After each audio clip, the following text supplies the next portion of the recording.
श्री काली का शंखचूड़ के साथ महान युद्ध। आकाशवाणी सुनकर काली का शिव के पास आकर युद्ध का वृत्तांत बताना। सनत कुमार बोले, हे व्यास, महादेवी ने युद्ध स्थल में पहुंचते ही सिंहनाद किया।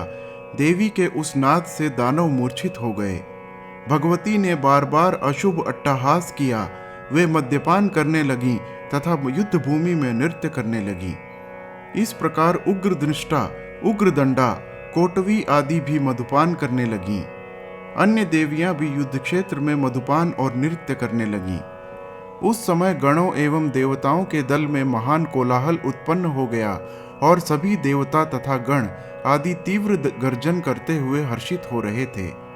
तब शंखचूड़ काली को देखकर शीघ्र संग्राम भूमि में आया। जो दानव भयभीत हो रहे थे उन्हें राजा ने अभयदान दिया। काली ने प्रलयाग्नि की शिखा के समान आग्नेयास्त्र चलाया। तब शंखचूड़ ने उसे अपने वैष्णवास्त्र से शांत कर दिया।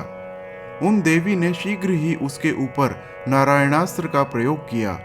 वह अस्त्र दानव को प्रतिकूल देखकर जब बढ़ने लगा, तब तो प्रलयाग्नि शिखा के समान उस अस्त्र को देखकर वह पृथ्वी पर दंड की भांति गिर पड़ा और गिरकर बारंबार उसे प्रणाम करने लगा। दानव को इस प्रकार विनम्र देखकर वह अस्त्र शांत हो गया। तब उन देवी ने मंत्र पूर्वक ब्रह्मास्त्र चलाया। जलते हुए उस ब्रह्मास्त्र को देखकर उसे प्रणाम कर वह पृथ्वी पर खड़ा हो गया। दानवेंद्र ने इस प्रकार ब्रह्मास्त्र से भी अपनी रक्षा की। इसके बाद दानवेंद्र क्रोधित हो बड़े वेग से धनुष चढ़ाकर देवी पर मंत्र पूर्वक दिव्यास्त्र छोड़ने लगा। देवी भी विशाल मुख फैलाकर संग्राम में समस्त अस्त्र शस्त्र खा गईं और अट्टहास पूर्वक गर्जने लगीं, जिसे दानव भयभीत हो उठे। तब उस दानव ने 100 योजन विस्तार वाली अपनी शक्ति से काली पर प्रहार किया, किंतु उन देवी ने दिव्यास्त्रों से उस शक्ति के 100 टुकड़े कर दिए। तब उसने चंडिका पर वैष्णवास्त्र चलाया, किंतु काली ने माहेश्वर अस्त्र से उसे निष्फल कर दिया। इस प्रकार बहुत काल पर्यंत उन दोनों का परस्पर युद्ध होता रहा। देवता एवं दानव दर्शक बनकर उस युद्ध को देखते रहे। उसके बाद युद्ध में काल के समान क्रुद्ध हुई महादेवी ने रोषपूर्वक मंत्र से पवित्र किया हुआ पाशुपतास्त्र ग्रहण किया। उसके चलाने के पूर्व ही उसे रोकने के लिए यह आकाशवाणी हुई, हे देवी, आप क्रोधपूर्वक इस अस्त्र को शंखचूड़ पर मत चलाइए। हे चंडिके, इस अमोघ पाशुपतास्त्र से भी वीर शंखचूड़ की मृत्यु नहीं होगी, अतः कोई अन्य उपाय सोचिए। यह सुनकर भद्रकाली ने उस अस्त्र को नहीं चलाया और वे भूख से युक्त होकर लीलापूर्वक 100 लाख दानवों का भक्षण कर गईं। वे भयंकर देवी शंखचूड़ को भी खाने के लिए वेगपूर्वक दौड़ी। तब उस दानव ने दिव्य रौद्रास्त्र के द्वारा उन्हें रोक दिया। इसके बाद दानवेंद्र ने कुपित होकर शीघ्र ही ग्रीष्मकालीन सूर्य के सदृश तीक्ष्ण धार वाला तथा अत्यंत भयंकर खड्ग चलाया। तब काली उस प्रज्वलित खड्ग को अपनी ओर आता देखकर रोषपूर्वक अपना मुख फैलाकर उसके देखते देखते उसका भक्षण कर गईं। इसी प्रकार उसने और भी बहुत से दिव्यास्त्रों का प्रयोग किया, किंतु भगवती ने उसके सभी अस्त्रों के पूर्वत 100 खंड कर दिए। पुनः महादेवी उसे खाने के लिए बड़े वेग से दौड़ी। तब सर्व सिद्धेश्वर वह दानवराज अंतर्धान हो गया।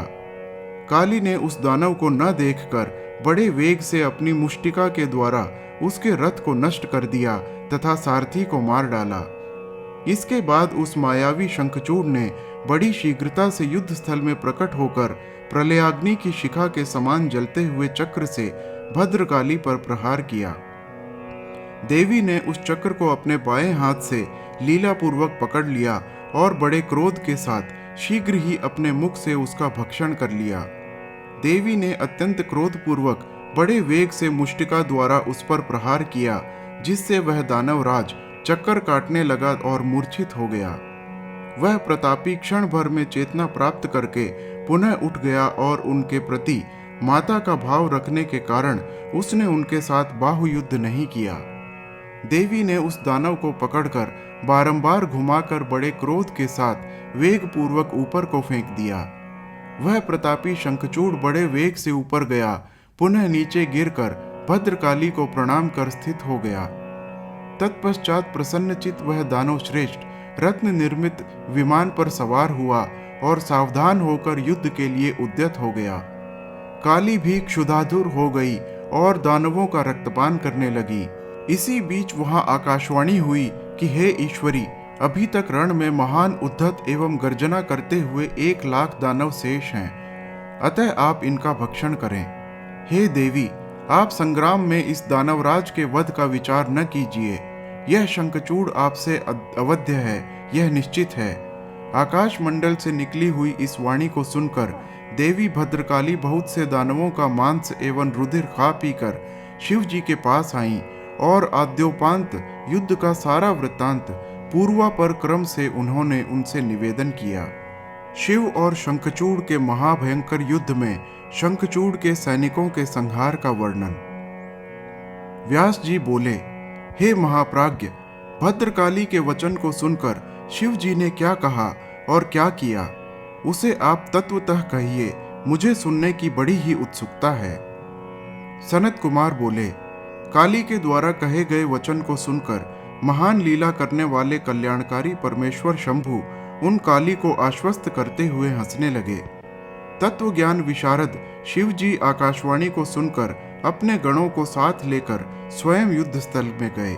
वीरभद्रादि गणों एवं अपने 7 भैरवों तथा क्षेत्रपालों को साथ लिए हुए महावृषभ पर आरूढ़ होकर महेश्वर वीर रूप धारण कर युद्ध भूमि में पहुंचे। उस समय वे रुद्र मूर्तिमान काल ही प्रतीत हो रहे थे। शंखचूड़ ने शिवजी को देखकर विमान से उतरकर परम भक्ति पूर्वक भूमि में गिरकर सिर से उन्हें दंडवत प्रणाम किया।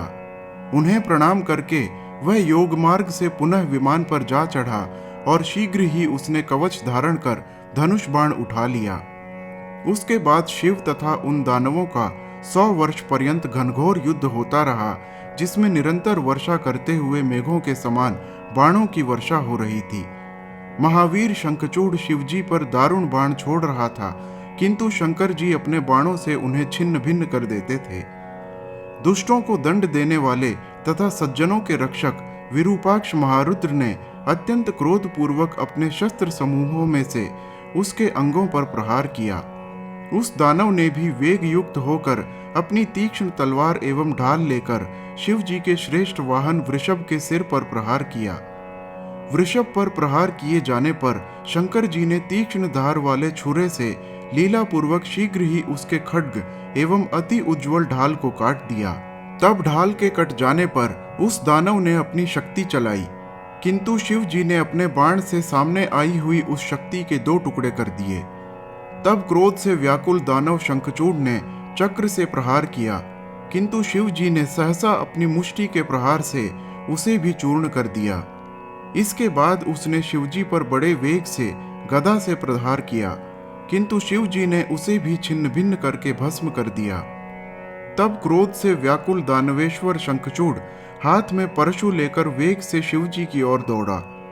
शंकर ने बड़ी शीघ्रता से लीला पूर्वक अपने बाण समूहों से हाथ में परशु लिए हुए उस असुर को आहत कर पृथ्वी पर गिरा दिया। तत्पश्चात थोड़ी ही देर में वह सचेत हो रथ पर आरूढ़ होकर दिव्य आयुध एवं बाण धारण कर समस्त आकाश मंडल को व्याप्त कर शोभित होने लगा। उसे अपनी ओर आता हुआ देखकर शिव जी ने आदर पूर्वक डमरू बजाया और धनुष की प्रत्यंचा की दुस्सह ध्वनि भी की। प्रभु गिरीश ने शृंखनाद के द्वारा सारी दिशाएं पूरित कर दी और स्वयं असुरों को भयभीत करते हुए गर्जना करने लगे। नंदीश्वर ने हाथी के महागर्व को छुड़ा देने वाले महानादों से सहसा पृथ्वी, आकाश तथा 8 दिशाओं को पूर्ण कर दिया। महाकाल ने बड़ी तेजी से दौड़कर अपने दोनों हाथों को पृथ्वी एवं आकाश पर पटक दिया, जिससे पहले के शब्द तिरोहित हो गए। इसी प्रकार उस महायुद्ध में क्षेत्रपाल ने अशुभ सूचक अट्टहास किया तथा भैरव ने भी नाद किया। युद्ध स्थल में महान कोलाहल होने लगा और गणों के मध्य में चारों ओर सिंह गर्जना होने लगी। उन भयदायक और कर्कश शब्दों से सभी दानव व्याकुल हो उठे। महाबलवान दानवेंद्र उसे सुनकर अत्यंत क्रुद्ध हो उठा। तब शिवजी ने कहा, रे दुष्ट, खड़ा रह, खड़ा रह। उसी समय देवताओं एवं गणों ने भी शीघ्र जय जयकार की। इसके बाद महाप्रतापी दंभपुत्र ने आकर ज्वालामाला के समान अत्यंत भीषण शक्ति शिव पर चलाई। क्षेत्रपाल ने अग्नि ज्वाला के समान आती हुई उस शक्ति को बड़ी शीघ्रता से युद्ध में आगे बढ़कर अपने मुख से उत्पन्न उल्का से नष्ट कर दिया। उसके अनंतर पुनः शिवजी एवं उस दानव का महाभयंकर युद्ध होने लगा, जिससे पर्वत, समुद्र एवं जलाशयों के सहित पृथ्वी एवं द्युलोक कंपित हो उठे। दंभपुत्र शंखचूड़ के द्वारा छोड़े गए सैकड़ों हजारों बाणों को शिवजी ने अपनी उग्र बाणों से छिन्न भिन्न कर रहे थे, तथा शिवजी के द्वारा छोड़े गए सैकड़ों हजारों बाणों को वह भी अपने उग्र बाणों से छिन्न भिन्न कर देता था। तब शिवजी ने अत्यंत क्रोधित हो अपने त्रिशूल से दानव पर प्रहार किया। उसके प्रहार को सहने में असमर्थ वह मूर्छित होकर पृथ्वी पर गिर पड़ा। इसके बाद क्षणमात्र में ही चेतना प्राप्त कर वह असुर धनुष लेकर बाणों से शिवजी पर प्रहार करने लगा। उस प्रतापी दानवराज शंखचूड़ ने 10,000 भुजाओं का निर्माण कर 10,000 चक्रों से शिवजी को ढक लिया। तदनंतर कठिन दुर्गति के नाशकर्ता दुर्गापति शंकर जी ने कुपित होकर अपने श्रेष्ठ बाणों से शीघ्र ही उन चक्रों को काट दिया। तब बहुत सारी सेना से घिरा हुआ वह दानव बड़े वेग से सहसा गदा उठाकर शंकर जी को मारने के लिए दौड़ा। दुष्टों के गर्व को नष्ट करने वाले शिव जी ने क्रुद्ध होकर तीक्ष्ण धार वाली तलवार से शीघ्र ही उसकी गदा भी काट दी। तब अपनी गदा के छिन्न भिन्न हो जाने पर उस दानव को बड़ा क्रोध उत्पन्न हुआ और उस तेजस्वी ने शत्रुओं के लिए असह्य अपना प्रज्वलित त्रिशूल धारण किया। शिव जी ने हाथ में त्रिशूल लेकर आते हुए उस सुदर्शन धनुजेश्वर के हृदय में बड़े वेग से अपने त्रिशूल से प्रहार किया। तब त्रिशूल से विदीर्ण शंखचूड़ के हृदय से एक पराक्रमी श्रेष्ठ पुरुष निकला और खड़े रहो इस प्रकार कहने लगा। उसके निकलते ही शिवजी ने हंसकर शीघ्र अपने खड्ग से उसके शब्द करने वाले भयंकर सिर को काट दिया, जिससे वह पृथ्वी पर गिर पड़ा।